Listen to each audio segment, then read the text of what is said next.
Our topic today is elementary aged executive functioning, and this topic has been of particular interest this year as many of you have had the unique opportunity to observe your children in action in their Zoom classrooms. Today's presenter is Kori Lyons, our fabulous third grade teacher. Born and raised in Honolulu, Hawaii, Kori learned early on the importance of diversity and transdisciplinary thinking.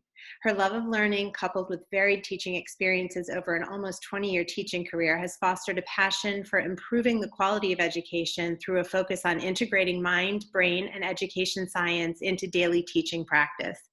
An active member of a global network of educators, Kori is a fierce advocate for online tribe finding, collaborating, and creating in the service of students. And she has a gift for integrating executive functioning training into her third grade classroom. Throughout this presentation, if you guys have questions, just type them into the chat box and I'll facilitate the reading of the questions at the end. If we don't have time to cover them all, Kori or I will reach out to you directly to answer your questions. Kori, I will hand it over to you. Thank you, Lisa. Thanks, Carrie. Good evening, everyone. So I'll get started. Thank you, Lisa, for that introduction. My interest in executive functioning is I have taught 8th grade social studies in lots of different, very dynamic and vibrant learning communities also. And, I think many people come to executive functioning, or it kind of pops up on the radar because of deficits. And I'll get to that in a little bit. But I first wanted to start with just kind of what is executive functioning. I'm not a clinician, obviously. And from a teacher's perspective, the working definition that I think is most helpful for teachers and parents is it's an umbrella term that kind of encompasses the set of complex mental processes involved with how we control ourselves and use our resources to accomplish a goal. So keys that I wanted to kind of share at the outset before we get into it all is that the measurement of executive functions remains really problematic. As we're looking at some of these things and I'm sharing some evidence and studies with you, it's because the tests are not pure positive, right? It's difficult to isolate what you would attribute a certain behavior to a certain way of thinking or a skill. Executive functioning encompasses attentional skills, memory, behavioral, and emotional. So I have a slide here for you with the behavioral categories, and that that's such a bad thing to sit and read a slide to people, but I do want to highlight, I tried to pare it down a little bit with thinking about education in the academic classroom setting in mind, and especially the elementary, upper elementary, and then as I shared, I come from a middle school background, and that's really how I got most interested. Impulse control, the ability to stop and think before acting. It's not an accident that I put that one first. Especially third grade are just full of energy and they come in. It's their blessing and their curse for this grade level. And if you have a third grader, you have had a third grader, you know that. They come in with just unbridled energy, but it peters out pretty quickly. That's not an executive functioning dysfunction or deficit. That's actually part of their maturation and their growth. Emotional control, our ability to manage our feelings by thinking about our goals. With executive functioning, because of course the brain is the structure, right? And then what we do in our behaviors, the ability, it's all very metacognitive, right? Why do we do what we do? How do we feel what we feel? Planning and prioritizing. I struggled with this one because I also think that planning and prioritizing is definitely part of, they all kind of overlap. So they're not discrete and disparate kind of categories that I've placed here.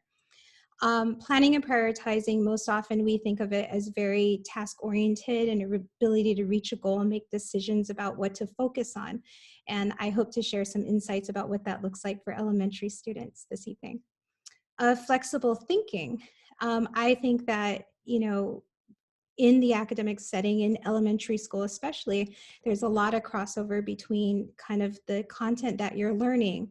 And, it's like that poem, everything I learned in kindergarten, right? Flexible thinking also applies to a shift in how might you approach something. and what happens when, something is not the same as the next day. And it really pulls in a lot to transfer. I hear a lot of parents saying, well, I don't know why they do this, or why do they do this one day and not the other day. Working memory. This is a tricky one because when clinicians do get involved, there are some very, specific tests to test memory. Again, I'm not a clinician, but as a teacher, I will share that an assumption I have is that we can outsource a lot of those things. I think sometimes in wanting to accomplish a goal and wanting to support our children, we put kind of an undue stress on working memory. Self-monitoring, the ability to monitor and evaluate your own performance. That is really a big thing, and I'll talk about that a little bit later with my classroom's culture, just to share some examples. But being able to look at assessment, we talk a lot about test anxiety, and that's a big concern, especially as Lisa shared, with a lot of online schooling, and you are essentially, in your children's Zoom classroom, and there's worry about, children being left behind and measures. With self-monitoring, we can ask children, to identify not only what they know, but how they know that they know. I'll more on that in a little bit. I know that was a confusing phrase. And then organization. This is another one that often comes to teachers' plates because parents, I think, sometimes express a little frustration, right? With the backpacks that are just full of, I don't know, we shouldn't talk about scary backpacks. But being able to keep track of information and materials, the executive functioning from an elementary viewpoint can be as simple as linking. What do you need and why? So anyway, get to the more interesting parts, I think. The implications for learning. That is where I truly do have a passion. And I want to kind of start by sharing my key assumptions. The first one is that nothing I say is prescriptive. I'm not a clinician, and I'm almost 20 years, in the classroom. And I really became just so passionate about this because I myself would question before I even had children, mainly when we saw deficits. So I started in 8th grade, and I'll just paint a picture. This might sound familiar to some, but I would have, parents say, I'm just so frustrated. Or as the classroom advisory teacher and social studies teacher, I would, read the children's report cards and such. And it would always say, so-and-so doesn't participate, or, is missing so many homework assignments, or lacks organization, and all these kinds of things. And then I would look at what the children did, right? So planning and prioritizing. The child cannot finish long-term projects, for example, but then I would see that this child, could code a website. And it was, there was always the question, well, is it engagement? And that's part of it, right? A child might find a certain motivation. But when you look at and isolate the skills on the soccer field, why can they demonstrate these skills, but not in the classroom? So I became very, very interested in it and in those types of questions. And as I, went through school myself, I attended Harvard's extension school. They have a mind brain education. It's a brand new program. And the Stanford School of Design with Education also started, these universities started offering these programs that were melding neuroscience, behavioral science, emotional with teachers, and saying, it was a veritable laboratory. What were teachers observing? What kinds of things were parents bringing to them? And, how could the science support what we were seeing in the classroom? Executive function. So again, with the key assumptions that there is neuroplasticity, that I am not prescribing any of these things over any child, right? I approach it more as an observation, and how can I support children to learn very specific, or give very specific instruction on how to develop these skills. Another key assumption is that there is a fluid intelligence, right? There is a natural ability to solve problems and reason, et cetera. And I don't know anything about any of all of that. and that's normally a question somebody will say. They'll say, well, what does this have to do with somebody's overall intelligence? I'm approach this more as skills. Executive functioning, these skills develop over the course of a lifetime. The child that I see in third grade and fourth grade, and I have no idea, this is not prescriptive. This is a story I like to share a lot. I have a student that used to carry around, as a 13-year-old young man, he used to carry around all his papers in a cardboard box, and it would just drive his parents and his teachers crazy. There was investment in tutors and color coding and plastic dividers and everything. And he just receives consistent, skill instruction and lots of support. And, now he's a successful realtor, and he has assistants, and he has iPhones to kind of outsource some of this functioning. So again, I don't mean any of this as prescriptive. What I do want to encourage is that we all, parents and teachers, be open to coaching and be open to observations. And also, if there are significant things that you as a parent observe, bring those. My personal recommendation would bring those to the classroom teacher and get some feedback and partner with your teachers. And then, of course, you can seek support and help from a clinician to do a full observation. Sometimes there are structural or physical things that can make this complicated and appear as more of an executive functioning. Okay. So the implications for learning. The three things that I will focus on is the working memory. This is our ability to kind of remember the rules while we're playing the game, is like what I like to say. So, I'm really drawn to Willow and Willow's model that, for example, you have a mini lesson where the content is being delivered, the child captures it, and then it's work and exercise and play is work. And that's super good for the working memory, because as there's been many studies that rote kind of grasp of content, you're not doing anything with it. The information is just kind of being packed in there, and you're not getting those connections between the neurons, pathways in our brain. And there's that great quote, right? Tell me once and I forget, but involve me in it and I understand. That's what that describes there. Inhibitory control, this can be as simple as raising your hand and kind of waiting your turn to speak, but it's also planning and prioritizing. I really think those executive functions have a huge implication for learning. If a child struggles with being able to think about, what they want to do, what they need to do to get there, it's really crippling. And this is geared for elementary, but again, from my experience as a middle school teacher, I care so much about this because I would see these 12 and 13-year-olds, and it would get to the point, I think, where sometimes it would really start to affect their self-esteem, because they would say, I don't know anything. That's what it feels like, right? I don't know, as the curriculum demands and just their personal demands, social with friends and family responsibilities got bigger, and they would just get to a point of overwhelmment. Mental flexibility, the ability to switch efficiently between multiple subjects. And I think that this is really a key skill set, because it plays into, nothing is never the same, right? You could go into a math class and be studying the exact same content or lesson, but this empowers the child. And I hope that is a theme you get this evening, that this is all about empowering the child and making them an agent of their own learning and helping them to advocate for themselves. So my favorite thing to do is to talk about my classroom.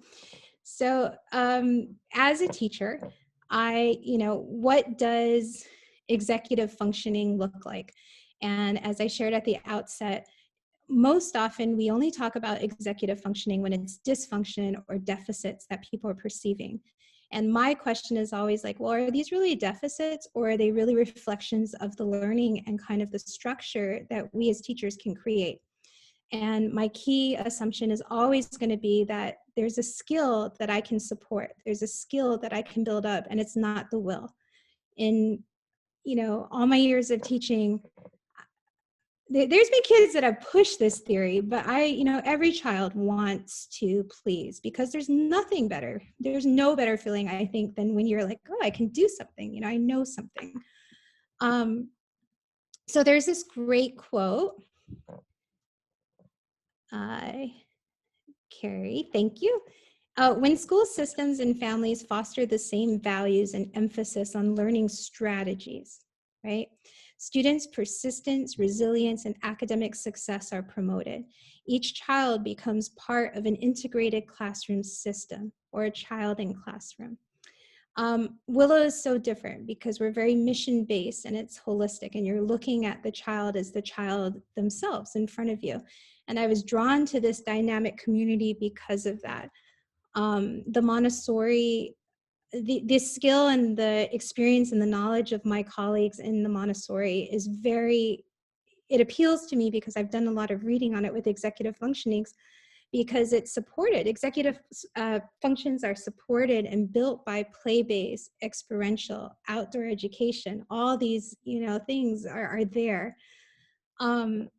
Executive functions, as I shared earlier, my personal bias is toward a coaching model. And the way I think is most successful in an academic setting is a tiered approach.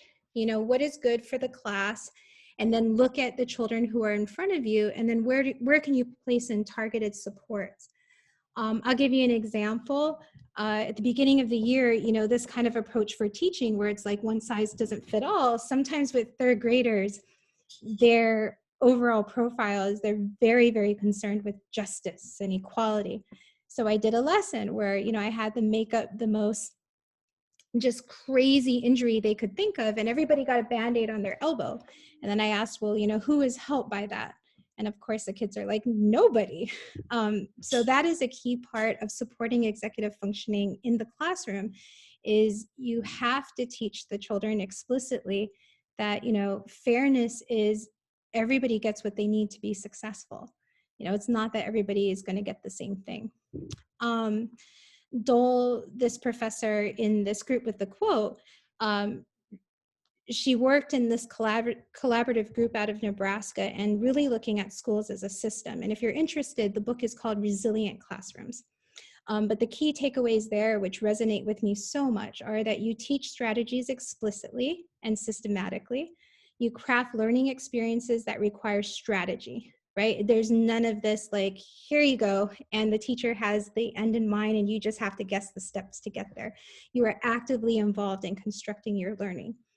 And it really encourages metacognitive reflection. My favorite question is, what do you know, and how do you know that?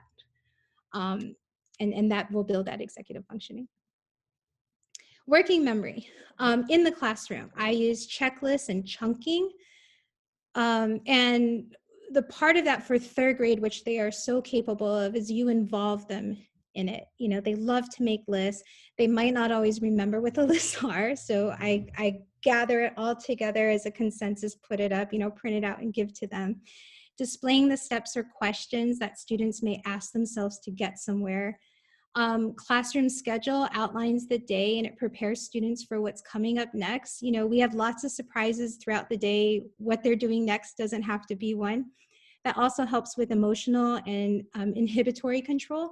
When you get that whininess, like, when is this and why do we do this? And it empowers them. So again, it's about agency and helping them to self-advocate.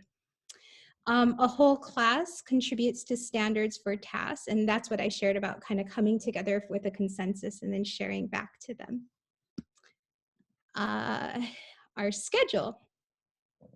This is what I was sharing, sorry. I had a teacher when I was in first or second grade that, it was always frustrating to me, and at 40-something years old, I remember this. I remember coming in, I'd be so excited to, see my friends and chat with them. And it was always like, sit down and wait. And it was like, wait, why wait? What are we doing? So again, empowering kids. This is our schedule we put up, helping them to organize their time. We have a subject block schedule throughout the lower school, even our littles, and it reflects benchmarks. And it helps the kids to prioritize their process, right? Why do we do what we do? Organizing tasks, I use that word chunking. And, if you've ever read a parenting book on supporting executive function, that's like their key. There's usually a whole chapter. And it's just simply, breaking things down. Kids are kids.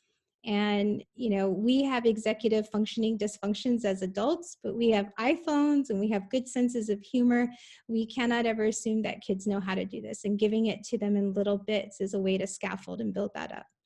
It also gives kids choice and a voice, again, helping them be agents of their own learning. I put up the task for the day. We ask questions of each other, how are we going to accomplish that? And then when we're all done or we have a goal, do 3 problems or after 1 o'clock.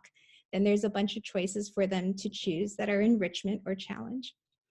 Organizing materials.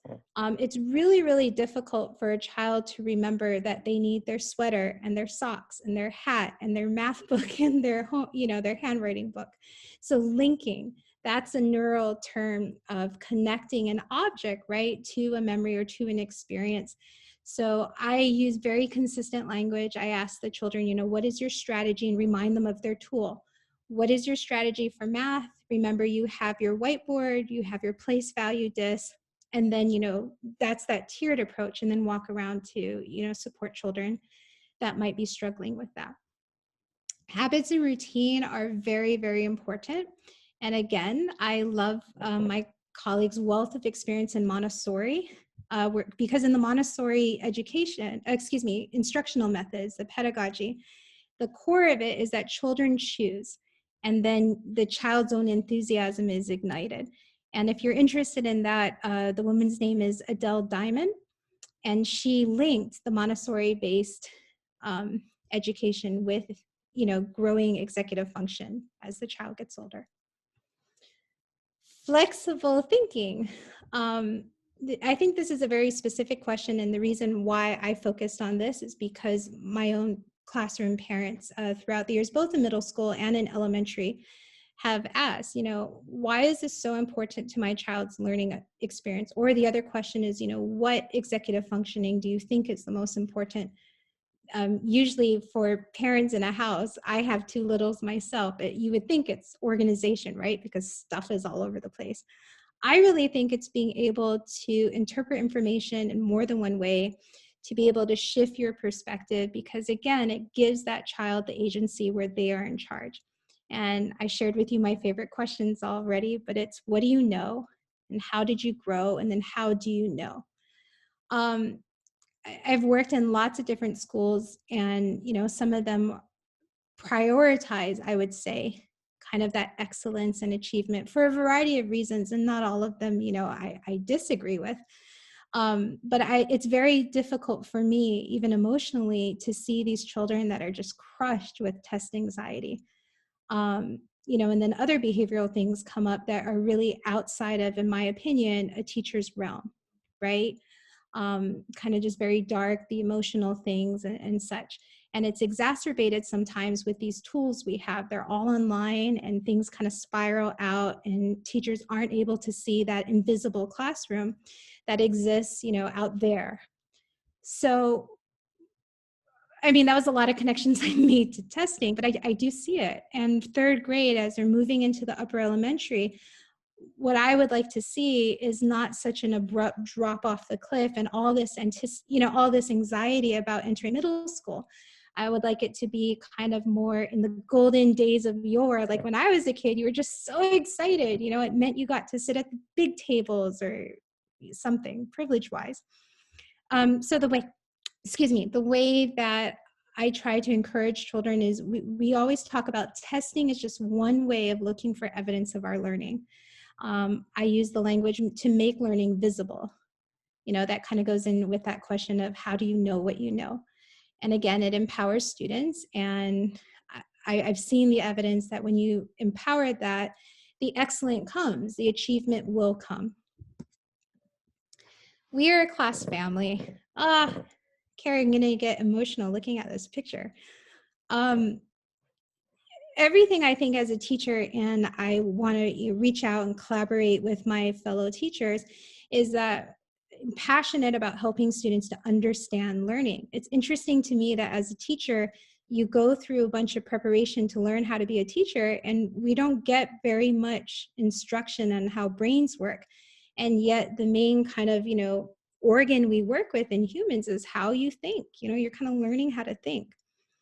I want to increase self-confidence and encourage independence. And I know that's really hard. I mean, when you're getting ready to walk out the door and your kid's like, trying to put on their shoes, I do it too. I'm like, just, do it later. You're not sitting there like, what executive functioning am I helping? I love Willow because we really do teach students how to learn and how to enjoy their learning. And it's just this beautiful campus, and the classrooms are gorgeous, and they really just love being there. That's easy. And that, of course, promotes that motivation. Kids want to go to school. They don't associate school with, school. And there's a wonderful, I'm Hawaiian, and there's a wonderful Hawaiian proverb that says, not everything is learned in the same school. And I truly believe that. That's how learning should be. So the executive functioning at home, how you can help build skills. This is inappropriate, but I kind of want to take my laptop for this section and carry it around my house so you can see that there's no part of me that would ever dream to say, like, I know what I'm doing all the time. I think we all try our best, but like in the classroom, there are some specific things, and these skills can be directly supported and taught even at home. My top 3 tips is have predictable routines and stick to them, especially with elementary school. It's not easy. And there's that great quote that, raising children is all about long nights and short years, right? Child development, though, if you think about it from the neuroscience, it's so fast. You go from infancy, to the elementary age, infancy and then toddler, then the elementary age, and then boom, they're pre-adolescents and adolescents. It's never too late to start because of that neuroplasticity. As children are developing, especially through the elementary age, once they reach that adolescence, the brain is just pruning. So that's where you get a lot of that literature about risk-taking and, what drives parents and teachers crazy about adolescence. So that's why it's so important in the elementary ages to build up that agency, to teach children that you make them aware of these skills and teach them strategies to support it.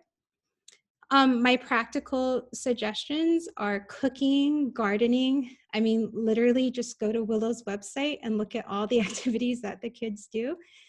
Task-oriented activities where, they can feel that sense of accomplishment, and all those, if we go back to that slide, looking at planning and prioritizing, thinking about what we know and how it prescribes to the future, etc.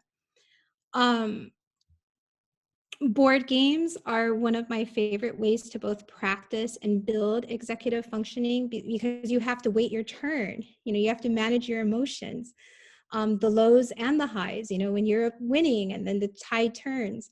Stamina, which is really important, as I shared the profile of a 3rd grader, right? They just have all this unbridled energy. So kind of helping them with constructive outlet. Logical thinking, planning, and making choices. So board games, I'm a huge advocate for those. And in the last slide, I provide you with some of my favorites. Involving children, talk through frustration. Sometimes in the absence of in learning difference, a lot of executive functioning dysfunction in the elementary schools really looks like frustration, right? There's shut down and there's kind of like the digging in of the heels. A really simple thing to do is just to change your own mind frame and perspective and say, let's do it together. Because that even change of language, then, let me help you, or, let's do it, signals to the child that they are capable. And then provide lots of opportunities for free creative play and problem solving. So I have some examples here too. Screen time. It's very interesting. I always make that recommendation about board games, and then somebody always asks a question about all these apps. I will say that pre-pandemic, being at home, I was a fierce advocate for no, never. Not until, the children are 13, 14 years old. And I do get it. And there are a lot of great apps out there that can support, and I've done it myself. You know, you're really stressed and you need something and you can hand the child the iPad. I would say you can make better choices though. There's a game, Monument Valley, that is just beautiful and there's not a lot of stimulation. It's just like this very pretty music and it has a storyline. It's a little paper princess and you have to manipulate the castle and get her through. But you know, things like that help, that really stress children's kind of planning and prioritizing and logical thinking, but not to the point of frustration, as opposed to, you know, kind of, I mean, people say it's mindless, and I wouldn't necessarily call it mindless, but just, you know, there are different types of screen time. And the way that I look at it is we live a lot of our lives on kind of autopilot.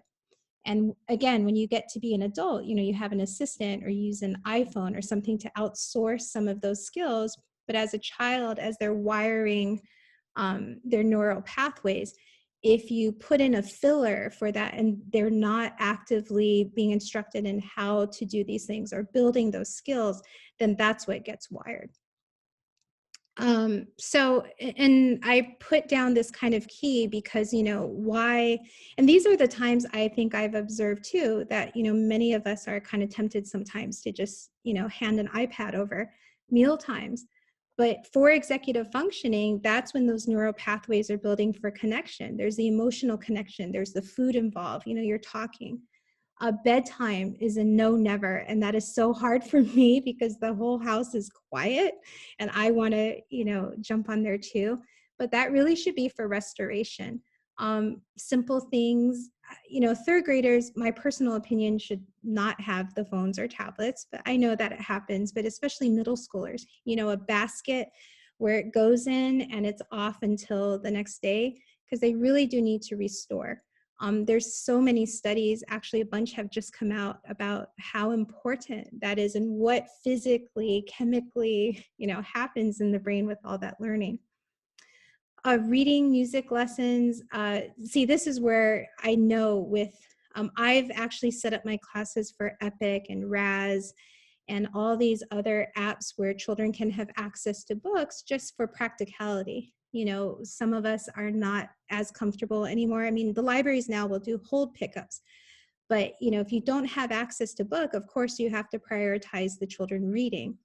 But you know, for third grade, I would recommend that we kind of limit, you know, the reading online. Music lessons, again, pre-COVID, you know, the app sometimes is not doing the same wiring for those executive functions, but now, you know, if we are privileged to be able to connect, you know, my daughter was doing her lessons through Zoom. That's a little different than just the app. But that is really where you're honing that focus. And then free time is really, really important. And this is something my own family, you know, we struggle with too, with the balance. Sometimes it feels difficult to give children just kind of that free, unstructured time. We feel that we need to fill that time. But that is really what is supporting their emotional regulation, their connection, and their recovery from stress. Thank you. That was awesome. Thank you so much, Kori. I don't see any questions in the chat right now. Does anybody have any questions? Certainly, Carrie or myself or Kori are all available by email if you guys want to reach out if anything does pop up as follow-up questions. I did just see maybe one that came to me only, which was that the information was really great so far and they wanted to share it with their husband or a friend. So we are recording this and I will share that with you guys tomorrow. So it can be easily shared. Kori, here's one for you. What are your favorite games, your favorite board games? I assume she means board games. I do. Well, and see, that's a funny thing too, because I love video games, and Josh will kill me for bringing this up too, but so does he, my husband, who teaches middle school. So, you know, I don't think that video games are bad. I love them. And I do let my children play, you know, a limited amount, special days, AKA I need to do some planning or something. But the Lego games for Switch are really great for elementary if you're going to give them some video game time, because there's lots of puzzles that need to be figured out. I always make sure that they play collaboratively. But my favorite board games are the Peaceable Kingdom games, and I put a link on the resource slide. But what's really great is they go from lower elementary. So there are games, you might already have some, Hoot Hoot Owl, Race to the Treasure. I remember recommending to one of my friends, and she said, oh, they're all collaborative. You know, kids need to learn how to be competitive. Yeah, maybe, you know, they have lots of opportunities to learn how to be collaborative. These are really great in supporting children to learn to control their emotions appropriately, to learn to take turns. They're all really logic-based, but pretty simple, Lisa, and like really fun. I think you've walked by my outdoor classroom and the kids have been playing gnomes at night. That's one of their favorite. It's kind of, you have to talk your partner. There's a board with like a magnetic gnome and you have to kind of guide them through the labyrinth. They really like that game. And there's some other ones there for the lower elementary. I would say Peaceable Kingdom, kind of third grade and up. Any of those others, Rush Hour is a popular one. I know a lot of families know about that one already. So I tried to put ones that maybe you might not know of. Dragonwood is a turn-based dice game.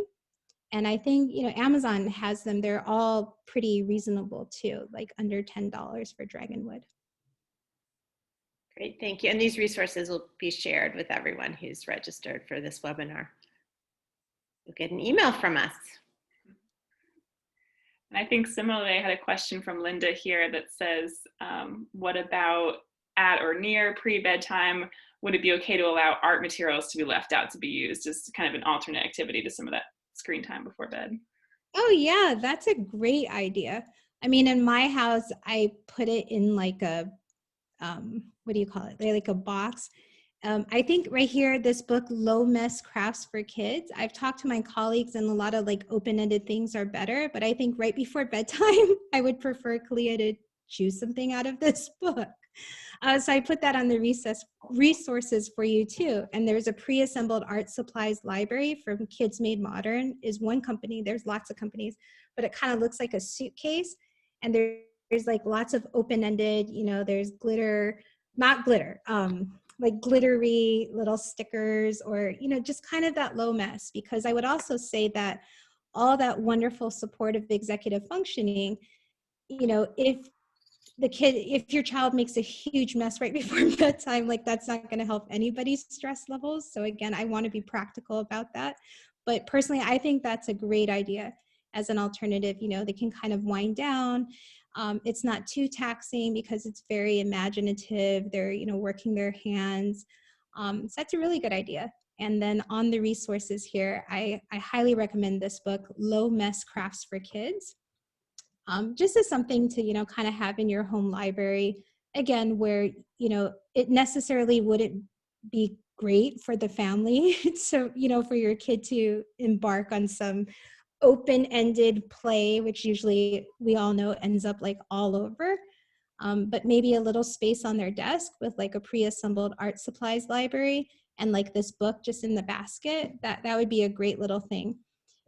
And, you know, I know my friends who aren't teachers, sometimes they're a little embarrassed to set up their homes like this, but, you know, there's a reason why we do this as an instructional method, right? Why we have centers and things. You can do that, just kind of assemble a tote bag or, you know, a little wooden crate or something with these supplies and have them readily available for your children. That's a really great way to kind of encourage these things without being super explicit. Thank you. Kori, do you feel like there are any executive functioning milestones that should be reached by the end of third grade? Oh, thanks, Lisa. I totally glossed over that. But in the resources, I have a really wonderful friend. His name is Chris Hansen, and he's the founder of Life Skills Advocate. So he actually coaches executive functioning coaching. He does work with a lot of students who have ADHD, which ADHD students do have some executive function dysfunction or deficit, but it doesn't necessarily mean that if you have executive functioning dysfunction, you are ADHD, if that makes sense. Anyway, it's the very first link on the resources tab, and it will open up a chart with, you know, across the top, it's like grade level, organized by a skill, and then on the left-hand column, it's grade level. And you can kind of look across Lisa, to see in an atypical, excuse me, not atypical, in a neurotypical child, what are some expectations? And I think that's really great because, especially as being a teacher, I do recognize that I have a privilege of seeing a wide spectrum of child, right? And then I have my own children. But I know that, you know, if you're a parent and you're not in the classroom and you're kind of observing your child's friends, or, you know, maybe their brownie troop or their soccer, you might wonder, like, you know, what is appropriate? Is it okay that I give my child chores, but they don't? So I think that's a helpful resource, the top one. And just a couple, Lisa, like for third grade, kind of being able to do, you know, multiple step tasks, like 3 or 4. For example, you know, cleaning their room. Personally, I think that's like such a insurmountable task for a third grader to say, go clean your room. Like, I have trouble with that. But you could be very specific, right? Here is your laundry basket of clean clothes. Put your clothes away. And you can even chunk that down, you know, help involve your child. And they might not like cleaning their room, but they might like organizing their drawer. You know, are they going to color code it, or are they going to put socks in one drawer? Things like that. So again, that resource is, I think it's super helpful. I really respect Chris, and he's a good friend of mine. So he shared that and said I could give it to you. That's great. That sounds really neat. I'm going to take a look at that. Thank you. Of course. Looks like that is it for now. Thank you everyone so much for coming.